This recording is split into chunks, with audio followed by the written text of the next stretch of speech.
Tarde a todos. Olá, António. Olá, Olá, Ricardo. Susana. Olá, vivam.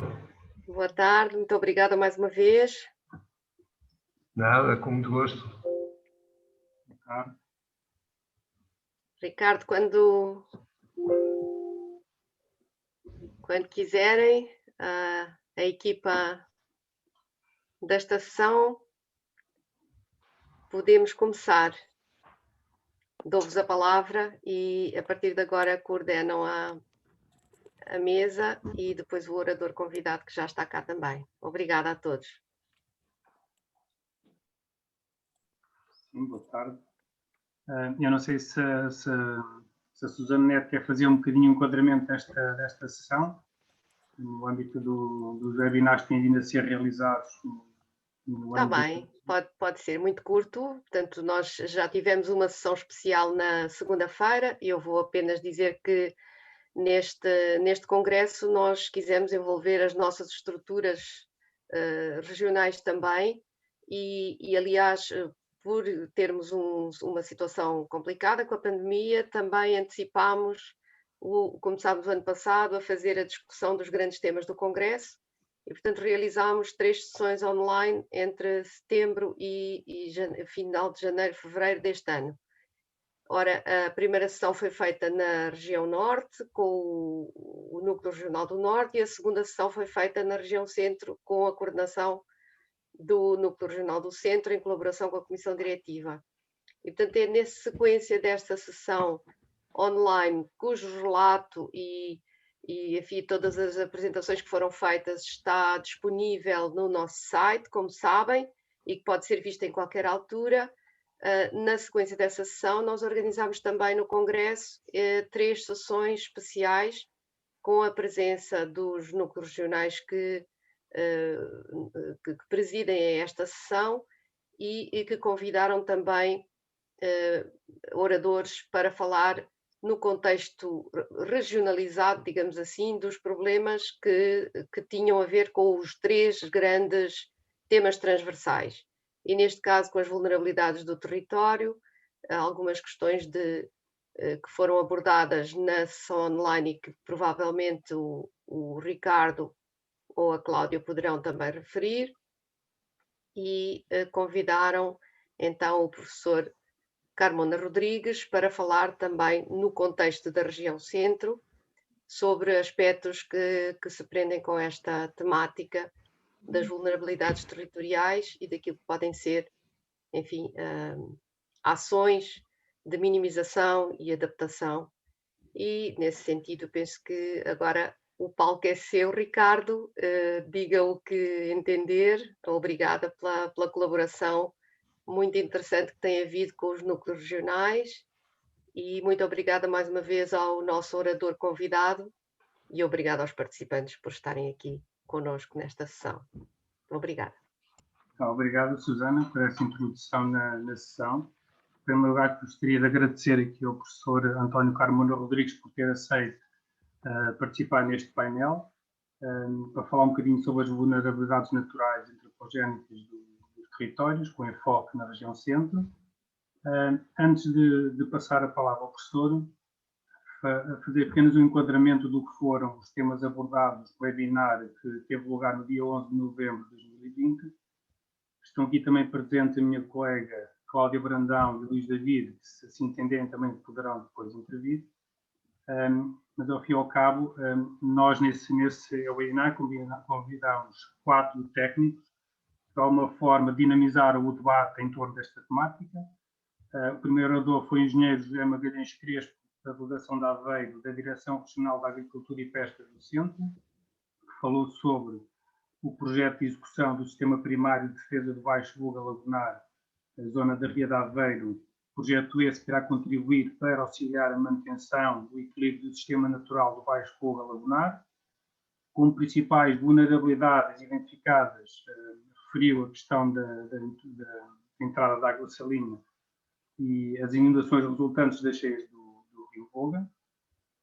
O segundo orador convidado foi o engenheiro José Proença, da Técnico Superior da Agência Portuguesa do Ambiente, que falou sobre o Plano Geral de Aproveitamento Hidráulico da Bacia do Mondego. com enfoque nas obras do Plano de Ação Mondego Mais Seguro, aprovado recentemente, em janeiro de 2020. Falou sobre os eixos de ação, referindo o plano de investimentos, cujo valor global ronda os 30 milhões de euros, plano esse que deverá estar concluído até 2023. O terceiro orador convidado foi o engenheiro Carlos Batista, também técnico da Agência Portuguesa do Ambiente, que falou sobre a gestão dos recursos hídricos do Rio Mondego, num contexto de gestão integrada das infraestruturas do aproveitamento hidráulico da bacia do Mondego, onde fez também o destaque para a gestão das cheias daquela bacia hidrográfica. Referiu nessa sua intervenção que a gestão dos recursos hídricos do Rio Mondego tem tendência para se tornar cada vez mais complexa, num contexto das alterações do uso e ocupação do solo da bacia hidrográfica, mas também como resultado das mudanças climáticas expectáveis que venham a ocorrer no nosso país. O quarto e último orador convidado foi o engenheiro Henrique Damasio, administrador delegado da Associação de Regantes e Beneficiários do Val do Lis, para nos falar um pouco sobre as vulnerabilidades naturais antropogénicas no perímetro hidroagrícola do Val do Lis, onde nos falou também sobre a reconversão do sistema de rega e drenagem do perímetro agrícola, projeto esse que está a ser desenvolvido pela Direção-Geral da Agricultura e Desenvolvimento Rural e pela Agência Portuguesa do Ambiente, onde apontou também algumas prioridades de intervenção para esse perímetro de aproveitamento hidroagrícola. Como a Susana referiu, a sessão está gravada, está disponível na página da APRH, poderá ser visualizada por quem se entender, assim como um pequeno relato de cada uma das intervenções. Portanto, dito isto, não sei se a Cláudia Brandão quer dizer alguma intervenção. Já agradeço o relato do meu colega da Comissão Regional do Norte, do Centro, e agradeço também, claro, aos oradores convidados do webinar de 11 de novembro. Penso que não estão aqui, portanto fica só a intenção, e também agradeço a presença do professor António Carmona Rodrigues. Eu acho que a minha intervenção seria um bocadinho mais depois da apresentação do professor Carmona Rodrigues, que vai falar sobre esta temática, e depois entramos aqui numa conversa amigável. Muito obrigada. Sim, assim, então passava a palavra ao professor Carmona Rodrigues, agradecendo mais uma vez a sua participação nesta sessão. Muito obrigado. Um cumprimento para todos. Deixem-me começar por cumprimentar e saudar a Susana Neto e dar-lhes parabéns, porque sei que não é fácil organizar um congresso da água nestes moldes, nestas circunstâncias, e, portanto, ainda bem que conseguiste e que estamos aqui todos a dar continuidade àquilo que fomos pioneiros na Associação Portuguesa de Recursos Hídricos, em envolver a comunidade da água portuguesa em torno de tantos problemas que temos e que, enfim, devemos continuar sempre a ter pela frente. Saudar também muito particularmente a Cláudia Brandão, que já não tenho o gosto de encontrar há muito tempo, mas vejo pela imagem que está cada vez mais nova, portanto é bom saber que está de boa saúde. Eu também, graças a Deus, estou de boa saúde, pese embora já ter tido Covid em janeiro, mas felizmente sem sintomas nem problemas, mas enfim, dizem que fiquei vacinado, pelo menos agora durante alguns tempos. Saudar também o Ricardo Gomes e o Luís David, também, digamos, envolvidos muito nestas atividades, em particular desta sessão especial. Pois eu ia passar aqui alguns slides sobre o Mondego e focar talvez alguns dos aspectos, digamos, que têm a ver justamente com as vulnerabilidades, tanto naturais como antropogénicas, se me permitissem ir passar. Mas desde já, se calhar, dar uma nota, que eu não vou entrar aqui em questões se calhar que já foram faladas aqui pelo Zé Proença, pelo Carlos Batista, sobre questões de gestão de cheias, etc. Mas eu diria que se calhar fazer um pouco, digamos, a uma escala temporal mais alargada, o que tem sido, digamos, a luta, digamos, de todos nós, das pessoas, digamos, ao longo de séculos, justamente para tirar o melhor partido, digamos, da bacia do Mondego para as necessidades de água que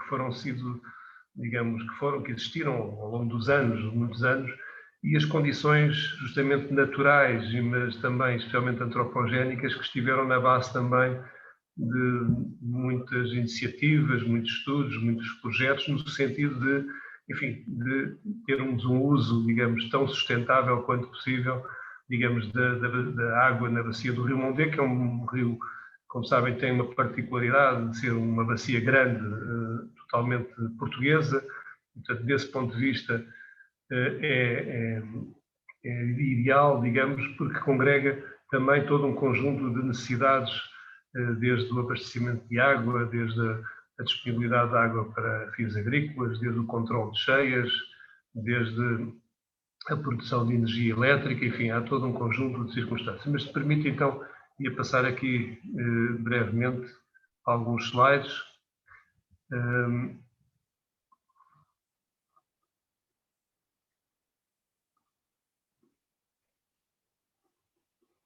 Peço desculpa.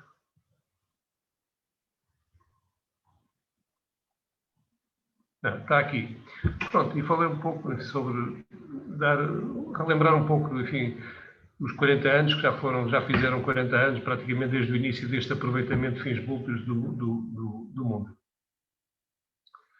Relembrar um pouco aquilo que estava a dizer, a importância e dimensão da bacia do Mondego no contexto nacional, em termos da sua dimensão, da sua localização, com destaque aqui, portanto, para digamos, a sua gênese aqui na Serra da Estrela, e depois corre aqui, mais ou menos, esta orientação até desaguar na Feira da Foz. Aqui está em evidência também o que são os 15 mil hectares do chamado Baixo Mondego, aquela zona mais plana e de vocação agrícola entre Coimbra e Figueira da Foz. Dizer que normalmente se divide aqui o Mondego numa parte superior, um alto Mondego, depois num Mondego mais intermédio, mais ou menos entre aqui o Açu da Raiva e Coimbra, e depois o chamado Baixo Mondego, com os seus afluentes de ambas as margens, enfim, mais ou menos isto está associado também digamos, isto é uma imagem que fui buscar à net, mas que mostra um pouco também esses três troços com declives formas de secção do vale e declives muito diversos. Esta é uma imagem, por exemplo, do troço intermédio mais do Mondego, um vale já de características intermédias entre, digamos, um vale encaixado, tipicamente da Serra, e um vale mais alargado, tipicamente da zona mais aluvionar do Baixo Mondego.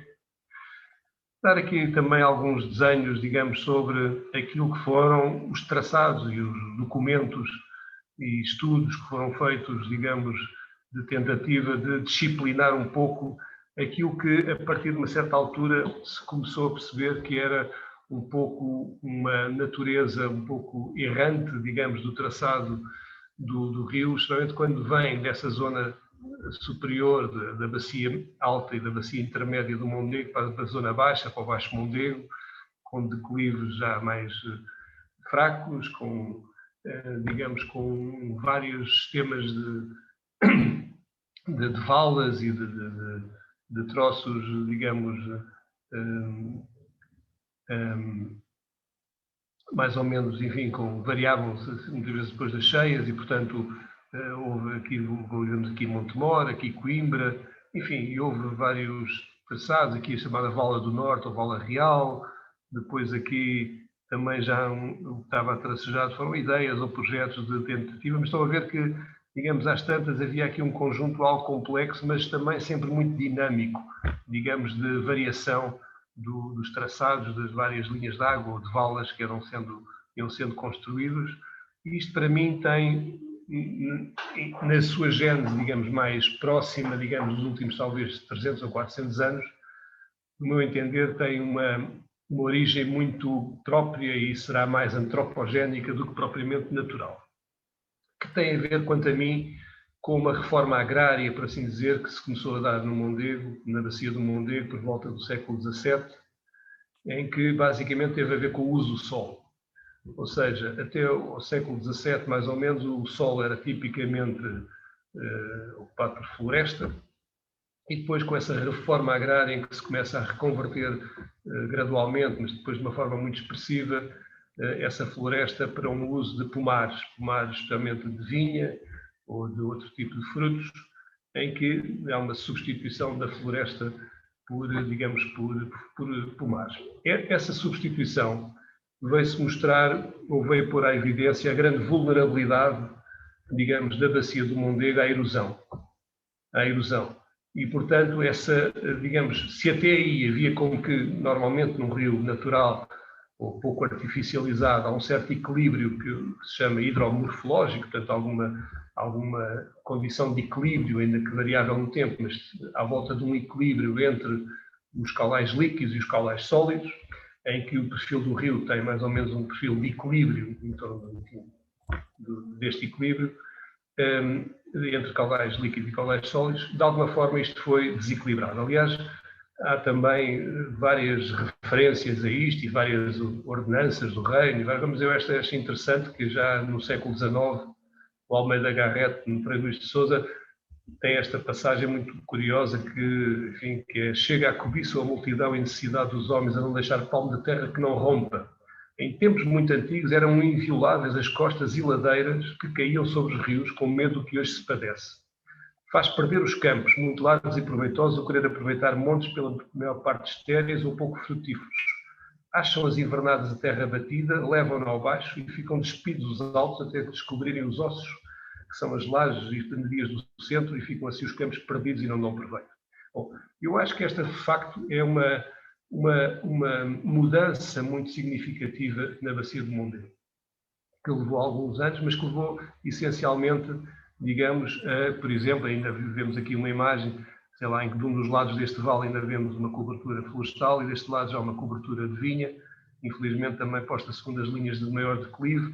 Portanto, seguramente houve muita alteração de luz do sol, em alguns casos, se calhar, não propriamente com as melhores práticas agrícolas, como hoje são mais conhecidas e mais utilizadas, mas seguramente isso começou a ter consequências, digamos, no desequilíbrio hidromorfológico e depois, numa falta de capacidade em termos médios do rio de transportar todo o material sólido que era fluído em consequência desta transformação do uso do sol e, portanto, a partir do Baixo Mondego, justamente onde os declives são mais suaves, começou-se a sentir uma acumulação de material sólido que levou a tal assoreamento generalizado, eu diria praticamente desde Coimbra até a Figueira da Foz, e que veio determinar depois a necessidade de várias intervenções, vários planos, vários estudos, várias obras, mas no sentido sempre, de alguma forma, retificar ou, digamos, fazer uma regularização fluvial que pudesse retificar isto. E claro que essa regularização tinha de ser acompanhada, e foi muito trabalho feito já no século XX,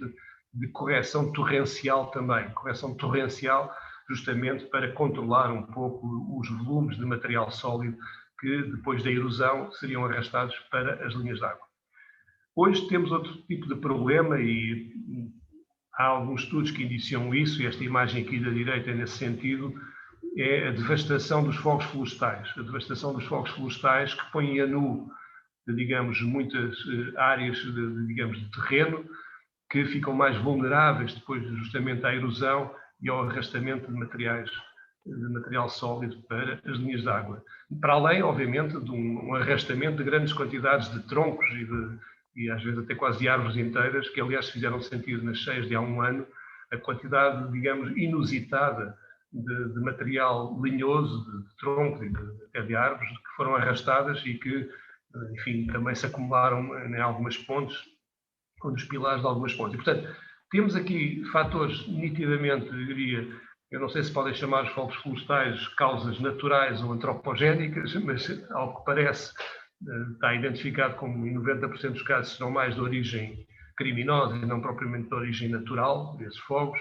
E, portanto, há claramente aqui intervenções a nível da superfície da bacia que marcam, digamos, claramente, ou têm muita influência no regime hidromorfológico do rio, como havemos de ver noutras imagens que temos a seguir. Isto são imagens relativamente recentes, dos anos 60 do século passado. Isto é o centro de Montemoro Velho, ali ao pé da Câmara, onde era uma imagem, com alguma frequência isto acontecia, assim como esta tirei eu já há muitos anos também do alto do Castelo de Montemoro Velho, de uma das últimas grandes inundações antes das obras do Mondego, era toda a praça ali, digamos, do mercado, a praça de Montemoro, que ficava tudo, nem se percebia exatamente onde é que estavam quase os caminhos.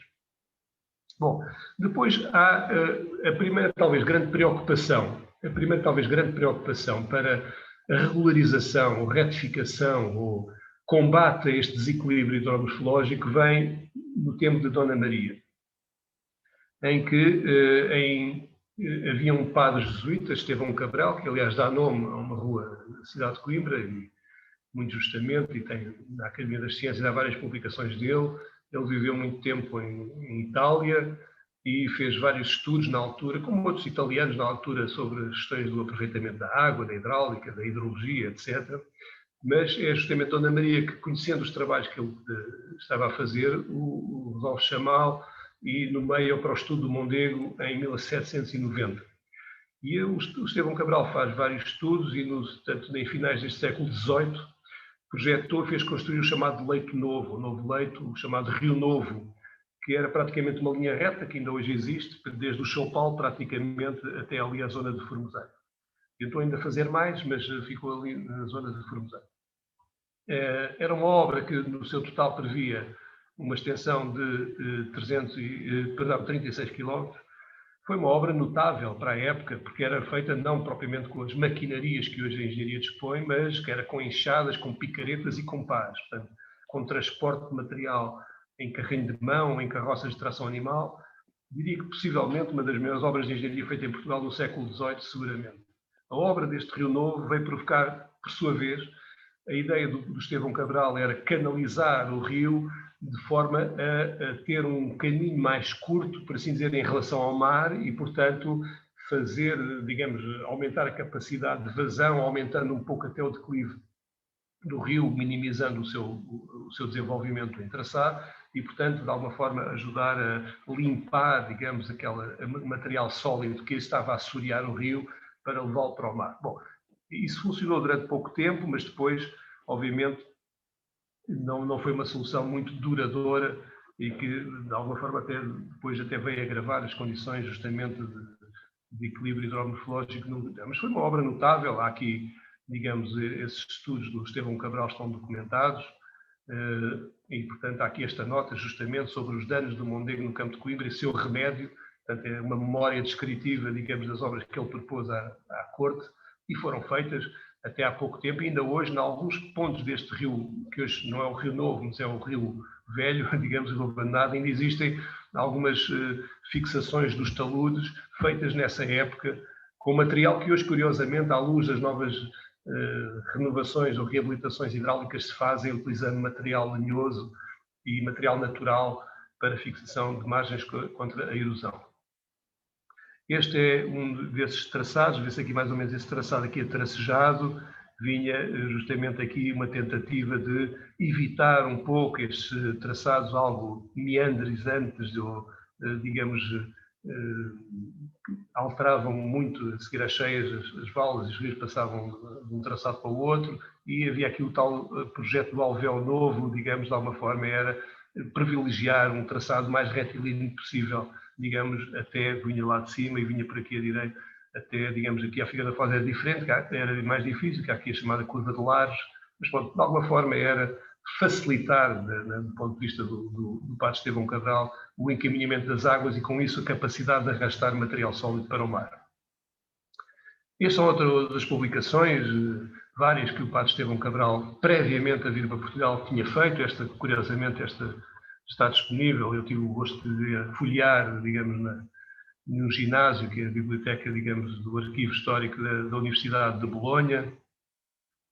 Esta é uma imagem também, está aqui o Rio Mondego, numa das primeiras pontes em arcos que existiu ali entre o antigo Largo da Portagem, hoje um pouco a jusante do que hoje é a Ponte Santa Clara.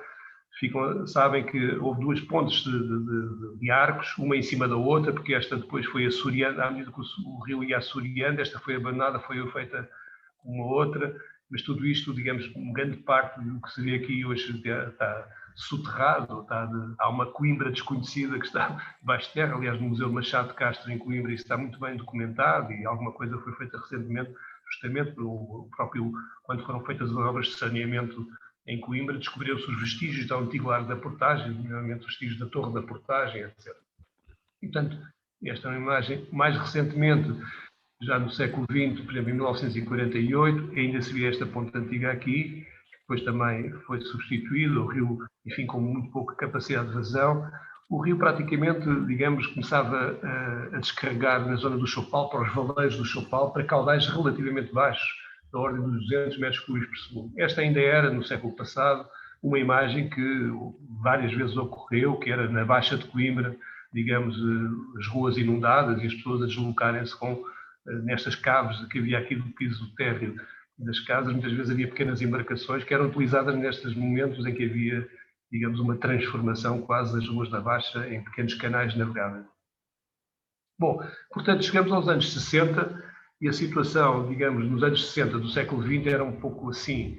Em muitos pontos o leito do rio estava acima dos campos, ou seja, a cota do fundo do rio, tal era o assoreamento, estava acima da cota dos campos marginais. Porquê? Porque à medida que o rio ia assoreando, os próprios agricultores iam fazendo umas motas, chamadas umas motas, uns pequenos diques de terra, digamos, nas margens, para condicionar, digamos, os caudais entre essas motas e defender uma inundação mais frequente dos campos. E, portanto, mas às tantas, como vamos ver um pouco em alguma imagem a seguir, havia grandes extensões no rio Mondego, a jusante de Coimbra, onde a cota, efetivamente, estava acima da cota dos campos laterais. Durante a estiagem, grande parte dos leitos não passavam de extensos areais, o material sólido transportado era fundamentalmente constituído por areia. Durante as cheias, que duravam muitos dias e ocorriam muitas vezes num ano, eram impossíveis as culturas e ficavam interrompidas as comunicações. E em Coimbra começava a descarga de caudais para os campos, nos tais valeiros do Choupal, para um caudal de cerca de 20 ou 200 metros por segundo, cuja duração, em ano médio, segundo a curva classificada de caudais, é de cerca de 45 dias. A Direção-Geral dos Serviços Hidráulicos faz, em 1962, um plano e também um plano alternativo, em que basicamente aqui, temos aqui a cor-de-rosa muito o plano digamos, do Estevão Cabral, que foi feito mais ou menos até aqui, e depois havia uma ideia de dar um pouco de continuidade, digamos, ao trabalho do Estevão Cabral, reforçando o que isto, mas de alguma forma também fazendo, digamos, um sistema, digamos, de loop ou em paralelo, reforçando aqui o Rio Velho, digamos que contornava um pouco o vale pela margem direita e depois aqui um braço antigo também do rio, mais junto aqui a Ereira e Verride, pela margem sul, até chegarmos aqui então ao braço, digamos, de Lares, que contorna, digamos, esta colina que existe aqui até Figueira da Foz, mas também, curiosamente, já havia uma ideia um bocado, enfim, difícil de concretizar, convenhamos, quem conhece o local, de fazer aqui uma pista de remos, aqui nesta zona, digamos, como que um bypass aqui, esta curva de Lares. Esta é uma imagem também tipicamente dos anos 50 do século passado, em que atesta muito aquilo que, como sabem todos, o rio era conhecido pelo basófias, porque era possível estarmos aqui em pleno verão com um caudal fraco, mas de água não poluída. Aliás, havia-se aqui a quantidade de pessoas a lavar a roupa e a secar a roupa ao sol, que era lavada nestas águas que eram limpas, aqui junto ao Chopalinho. Mas de repente podia vir uma tempestade e isto transformasse numa cheia. Aliás, no Mondego não foi nem a primeira nem a segunda vez, eu ainda me lembro de umas cheias que houve em pleno junho, em finais de junho, justamente no Mondego, e portanto este caráter irreverente, digamos, do Mondego, que passava de caudais baixos para caudais altos com alguma relativa frequência e facilidade, deram-lhe muito esta alcunha do basófias. Este também é uma apresentação muito interessante desse plano na Assembleia Nacional, na altura em 1963, é um trabalho muito completo sobre todo o âmbito, digamos, de caracterização e de necessidades de aproveitamento na bacia do Rio Mondego, que depois isto teve basicamente, e por isso eu chamei aqui o aproveitamento fismológico. O Mondego foi visto não de uma forma, digamos, parcelar em termos geográficos, de Baixo Mondego ou Alto Mondego, mas sempre foi encarado de uma bacia no seu todo. E na altura este plano previa, de facto, a necessidade de, no médio Mondego e no alto Mondego, se criarem albufeiras de regularização para a produção de energia hidroelétrica. Interessa aqui a barragem da Aguieira, que foi, digamos, de abóbadas múltiplas, bastante bonita, digamos, com 2 descarregadores aqui nestes contrafortes, que veio ser aqui a grande barragem de regularização no troço mais intermédio superior da bacia do Mondego, capaz de regularizar caudais, capaz de regularizar caudais tanto de estiagem como de cheia, capaz de produzir energia elétrica e criar também reservas de água para abastecimento urbano e doméstico e abastecimento agrícola. Esta barragem está no Rio Mondego, um pouco ajudante da confluência do Rio Dão, e está ligada por um túnel à barragem de Fronhas, no Rio Alva, que não tem central, e portanto a central de produção hidroelétrica está aqui na barragem da Agueira, que depois tem um contraembalse mais ajusante, que é o Açude da Raiva, e depois esta foi justamente dos primeiros aproveitamentos também ter a gestão de pumper-back, ou seja, de turbinar e bombear para montante nas horas de vazio, nas horas de energia mais barata, e portanto esta também entrou em funcionamento em 1981. É de facto uma peça-chave, digamos, na gestão, na operação dos recursos da bacia do Mondego. A jusante aqui foi feito o açude Ponte de Coimbra. Há quem chame Ponte Açude, mas na realidade ele primeiro foi concebido como um simples açude e depois é que houve a oportunidade com a Câmara de Coimbra de adaptá-lo também para ponte e, portanto, daí se chamar açude Ponte. Devo dizer que aqui isto tem umas cortinas, digamos, de retenção, de infiltração de águas que vão até de cerca de 25, quase 30 metros de profundidade e, digamos, nos trabalhos de execução deste açude encontraram-se várias âncoras de grande dimensão a grande profundidade, o que atesta também que justamente antes daquele desequilíbrio morfológico, digamos, era fácil e era navegável o Rio Mondego desde a Figueira da Foz até Coimbra. E, portanto, coisa que deixou de ser, e ainda hoje não é, mas que só para dizer que nessa altura era de facto navegável o Rio Mondego até Coimbra. Portanto, este açude, basicamente, o que é? É uma obra que foi feita só para garantir uma coisa, que é a cota 18, que é a cota do plano de água aqui da Albufeira do Açude, a cota 18, para que a água, uma tomada de água que há aqui na margem direita, vá regar os 15 mil hectares de terrenos agrícolas do Baixo Mondego por gravidade. Portanto, este é basicamente o açude. Aqui tem uma albufeira com uma capacidade, digamos, de realização relativamente pequena. A ideia era que desse aqui um volume de água também que permitisse a rega de Baixo Mondego durante 8 horas em ponta, porque 8 horas é também justamente o tempo mais ou menos médio que leva um caudal descarregado na Agueira a chegar a Coimbra. E, portanto, foi nessa concepção, digamos, de quase reservatório distribuidor de montante do perímetro de Baixo Mondego, do qual nasce aqui justamente o chamado canal condutor geral, que é condutor geral porque não é só um canal agrícola, é para diversas utilizações. Na realidade, este açude hoje também veio beneficiar muito, obviamente, toda a zona ribeirinha. Já não se vêem as pessoas a lavar a roupa, mas pronto, há muitas pessoas aqui a andar de recreio, de embarcações de recreio, de pesca, etc. Portanto, e veio dar até alguma maior frescura e uma outra paisagem diferente à frente da cidade de Coimbra. No aproveitamento do Baixo Mondego, propriamente, também foram criados aqui blocos de rega e blocos de enxugo, que hoje estão, acho que todos já concretizados. Em termos de regularização fluvial, a secção tipo, portanto, aqui de uma forma esquemática, foi esta que está aqui, portanto, um leito menor e um leito maior, digamos, com larguras mínimas de 88 metros, cai mais no troço de cima, junto ao chopal, lá em baixo, uma largura variável do leito maior, que pode chegar aos 380 metros, e, portanto, aqui, basicamente, diques longitudinais de proteção. O da margem direita tem aqui associado o tal canal condutor geral principal, que depois lá mais em baixo, ao pé de laje, também passa para a margem esquerda, mas continuando também o mais pequeno no chamado canal de laje na margem direita, estradas que eram só de manutenção e de operação para a obra, que há algumas vistas justamente do leito regularizado. Vou entrar em profundidade. Esta em si interessa ver é que como é que estava o rio nos anos 60, 70, antes das obras, e, portanto, o fundo do rio, para terem uma ideia, o fundo do rio era a cota, aqui é que está esta linha vermelha, ok?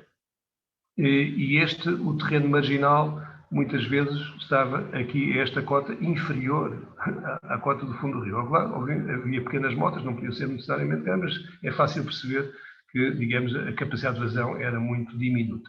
Depois, este foi o perfil de projeto que foi escavado, em que aqui é Coimbra, depois tem 11 quedas de água de meio metro. Estas quedas de água, basicamente, fizeram estudos matemáticos, modelação matemática de transporte sólido, e o tal, digamos, o tal regime de equilíbrio novo pressupunha um declive não superior a um determinado valor, e, portanto, tinham-se criar aqui neste troço, apesar de tudo mais inclinado do Baixo Mondego, era preciso provocar aqui perdas de carga para que a capacidade de transporte não fosse superior a um determinado valor, e, portanto, mas isto passou por uma grande movimentação de terra, escavação, que na altura, no projeto inicial, se estimava em 16 milhões de metros cúbicos de material sólido que foi escavado.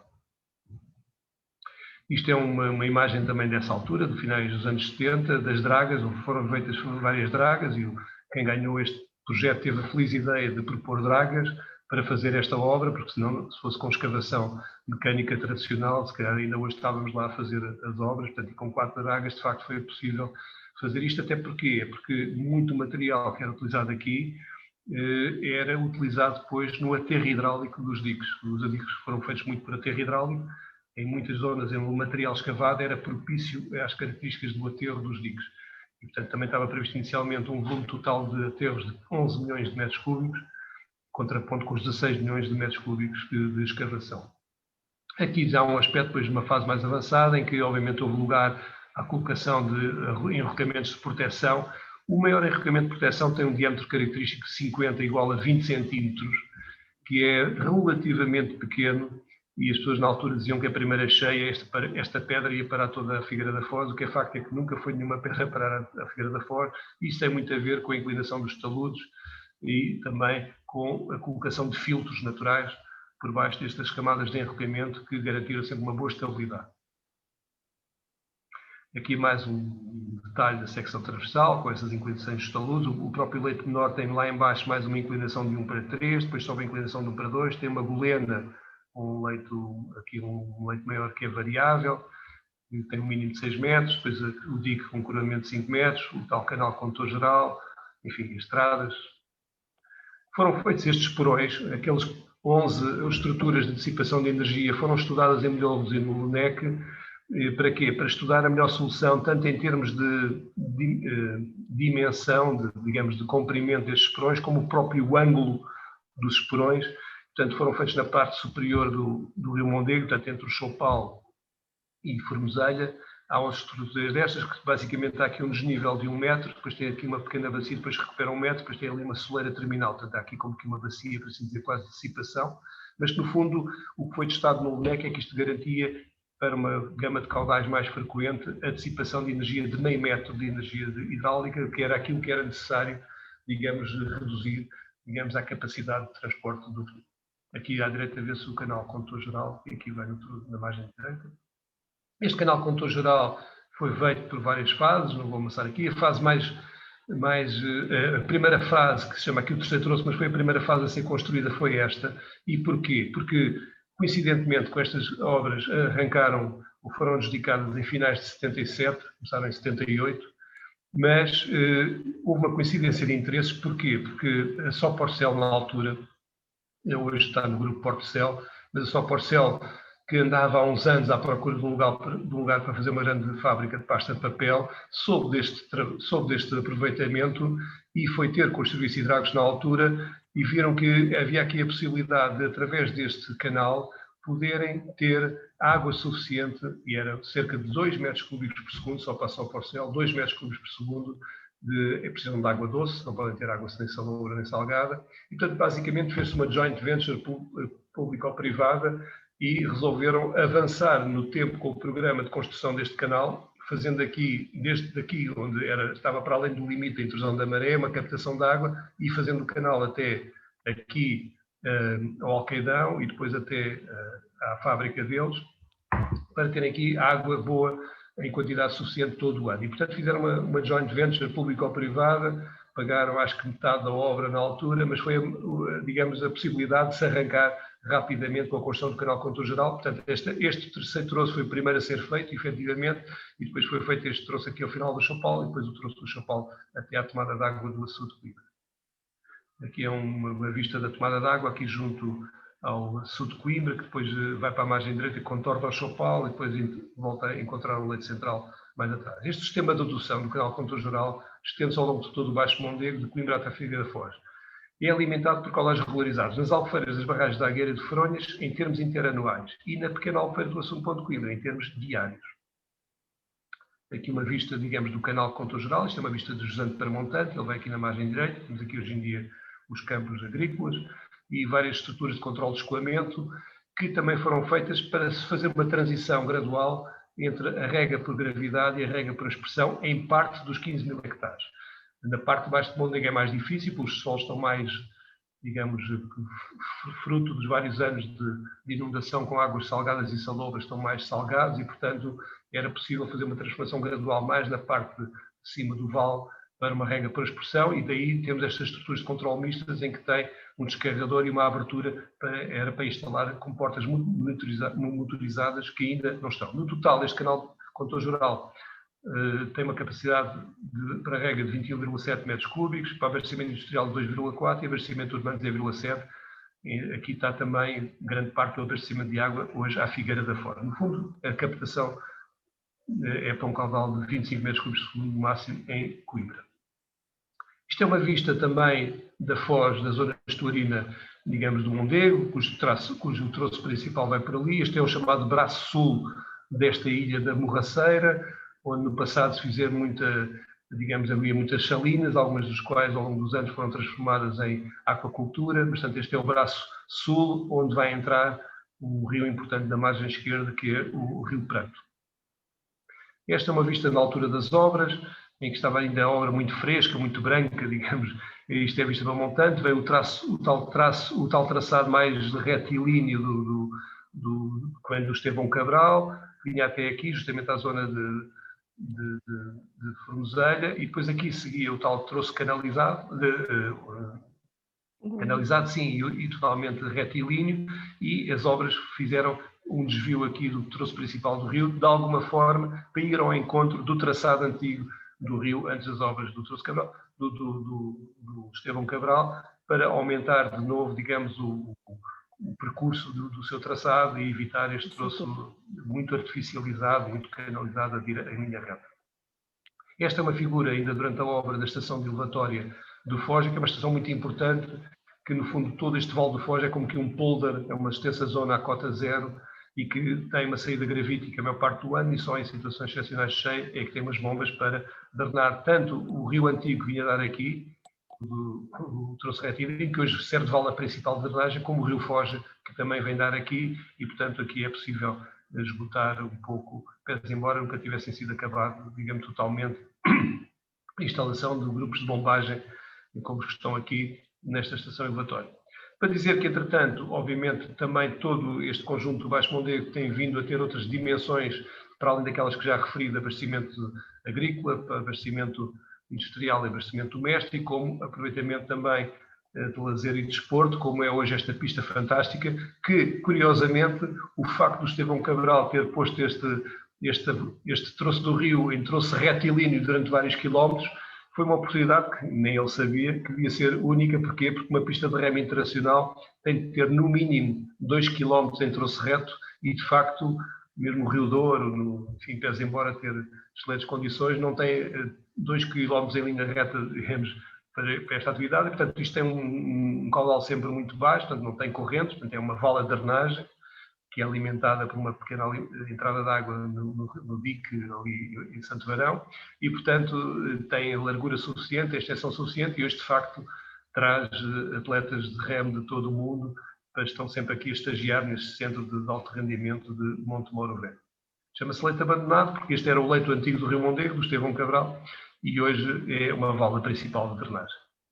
Do ponto de vista também do património e da recuperação do património, é emblemática, digamos, o convento de Santa Clara a Velha, que eu ainda me lembro de ver assim, com água sempre por aqui, em que vocês virem, ele agora, enfim, fruto, digamos, de um rebaixamento do nível freático que havia aqui, porque o assoreamento naqueles anos foi tanto que tiveram de fazer depois, lá em cima vê o convento de Santa Clara a Nova, onde, aliás, digamos, o caixão da Rainha Santa Isabel foi trasladado quando o nível de água começou a ser tal aqui, que era impossível manter aqui as condições de funcionamento normal, digamos, deste convento. Portanto, foi feito o convento lá novo em cima. Este aqui embaixo, durante muitos anos, estava submerso com os sedimentos e com água. Portanto, foi possível hoje reabilitá-lo. E estão a ver, a porta aqui praticamente nem existia, e sobre esta rosácea, esta porta aqui estava completamente tapado com sedimentos, também fruto justamente desse enorme assoreamento que eu falei, que vem no fundo desse desequilíbrio hidromorfológico do Baixo Mondego. Para além disso, tanto no Baixo Mondego, hoje como em frente a Coimbra, também a pesca desportiva é um exemplo, e, portanto, para dizer que, para além, digamos, todo este esforço que eu devo e reforço a contextualização plurissecular do que tem sido a luta para, digamos, irmos ao encontro do seu melhor aproveitamento, que tenho a certeza que essa reforma agrária que começou no século XVII, a transformação da floresta em pomares, foi muito virtuosa, mas na altura, se calhar, era difícil antever um pouco as consequências que devia ter. E, no fundo, eu diria que estas obras nunca estão acabadas, acho que ainda há muito por fazer. Seguramente, se calhar, faltaria aqui uma entidade gestora responsável pela toda a exploração dos recursos hídricos a nível da bacia, que foi, aliás, pensada também nos anos 70 e 80, mas nunca se chegou a concretizar. Mas penso hoje também que, com a experiência que nós temos cá em Portugal, como, por exemplo, o bom caso da EDIA, podia ser, digamos, transponível, digamos, também para a bacia do Mondego, que, no fundo, do ponto de vista dos recursos hídricos, das várias utilizações, tem cá tudo. Eu diria que nada fica de fora daqui desta obra. Hoje em dia, as próprias captações de água, digamos, em Coimbra, são muito diferentes do que eram de antes, portanto, tendo uma água mais regularizada, níveis mais constantes, já não são aquelas antigas captações que havia, são outras, e, portanto, eu diria que, obviamente, não é um trabalho acabado, é um trabalho que é muito fruto das circunstâncias, eu diria, até mais antropogénicas do que naturais, se bem que uma última nota para as condições naturais, e vai na linha do que são as preocupações das alterações climáticas. O Mondego tem, se calhar, tal como outras bacias, mesmo aqui da Península Ibérica, uma circunstância que durante muito tempo nos habituámos a ver nas cabeceiras do Mondego gelo ou neve na Serra da Estrela, que hoje, nos últimos anos, tem sido cada vez mais pequena. E, portanto, esse volume acumulado de água sob a forma sólida, de gelo ou de neve nas cabeceiras do Mondego, hoje está-se a alterar e, portanto, digamos, a própria hidrologia da bacia, também por isso, se calhar hoje já é possível ver alguma alteração, porquanto, em função do aumento da temperatura, parece ser que há uma menor quantidade de água acumulada nas cabeceiras da bacia. E, portanto, temos de estar atentos, digamos, à evolução das condições naturais, e, portanto, esta sessão especial é justamente sobre as condições ou vulnerabilidades tanto naturais como antropogénicas, e eu acho que vimos aqui talvez mais as antropogénicas do que as naturais, mas acho que cabe às entidades responsáveis nunca estar de braços cruzados e descansar, mas estar sempre atento ao que são os desafios e as tendências, tanto naturais como antropogénicos, mas no fundo, para termos cada vez também a noção, e hoje sabemos mais do que sabíamos há 40 anos ou há 200 anos, sobre aquilo que devemos fazer para que o uso da água seja sustentável ou cada vez mais sustentável a nível da bacia. Peço desculpa se me alonguei demais, mas falar do Mondego nunca é fácil falar em 2 minutos. Muito obrigado pela vossa atenção. Muito obrigado, professor. Foi uma excelente apresentação. Eu sou aqui da região centro, até fiquei a perceber um pouco melhor da evolução que tem ocorrido aqui no Rio Mondego e até mesmo as intervenções que têm vindo a ocorrer neste rio, e de alguma forma também vem complementar as intervenções que foram e que tiveram lugar no webinar no dia 11 de outubro. Isto agradeço muito a sua intervenção. Sim. Eu passava agora à Cláudia Brandão, não sei se quer dizer algumas palavras. Sim, nós não temos tempo para debate, mas a professora Susana Neto deu-me a permissão de fazer uma pergunta final, porque já foi muita coisa dita, não é? Primeiro, queria agradecer pela muito interessante apresentação.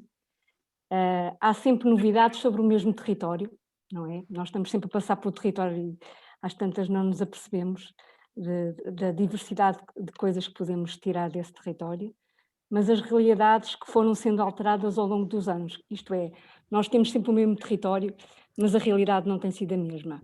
E, portanto, temos que ter medidas adequadas às alterações e às nossas necessidades e às nossas vontades de fazer naquele território. Eu, só para enquadrar a minha pergunta, queria só dizer que nós, a zona do centro, não é? Estamos a falar do Mondego e do Voga, nós sabemos, como muitas outras, são expostas a fenómenos naturais extremos e isso é que nos põe alerta, não é?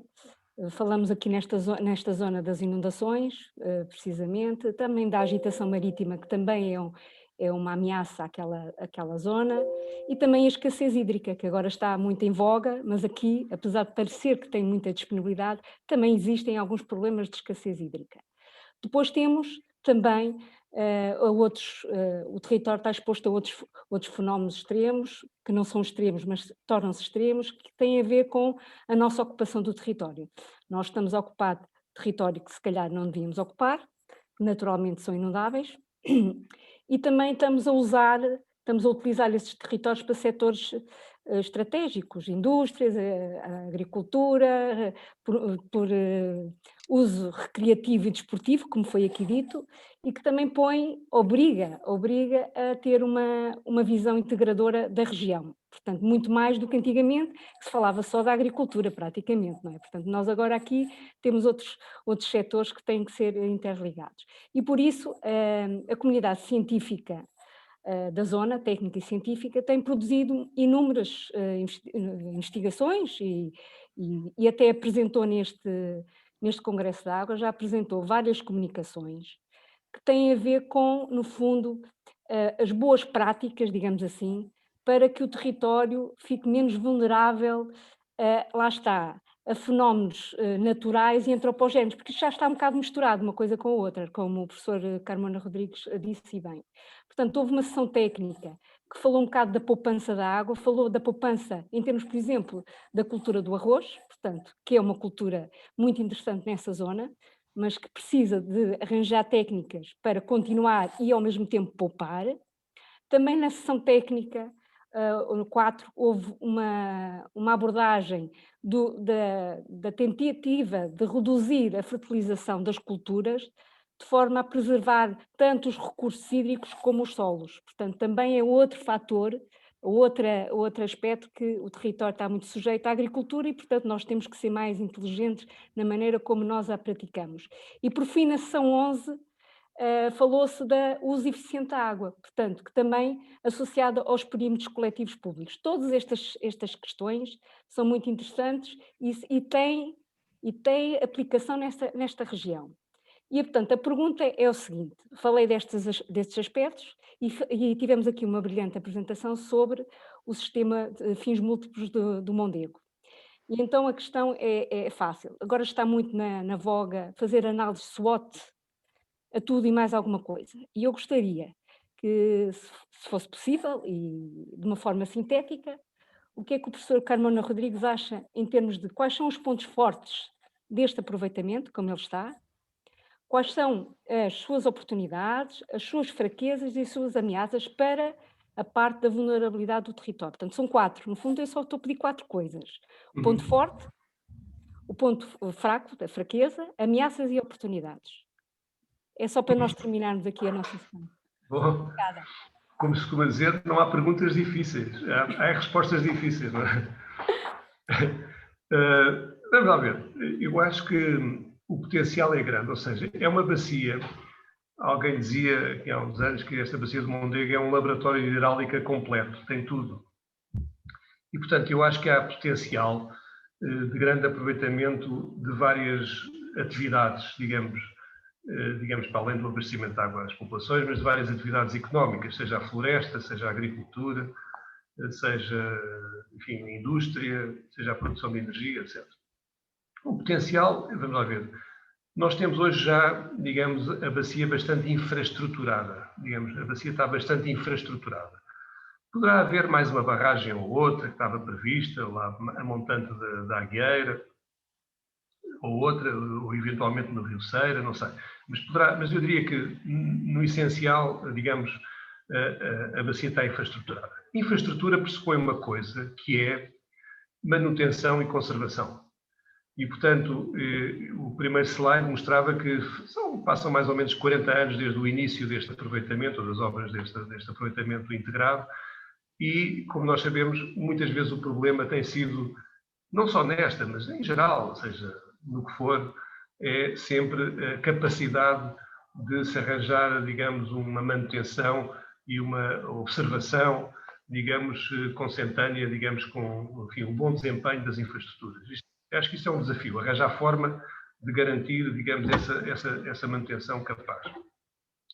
Qual é o modelo institucional para isso? Talvez tenha de ser um bocadinho diferente do que tem sido até agora, que basicamente é uma obra, digamos, do Estado, conservada pelo Estado, em que felizmente há um utilizador preferencial desde o princípio, que é a Celulose, que aliás até fez um investimento na própria construção de parte do canal condutor geral e que dá resposta mais rápida às vezes a situações ou ocorrências, digamos, urgentes de intervenção no canal condutor geral.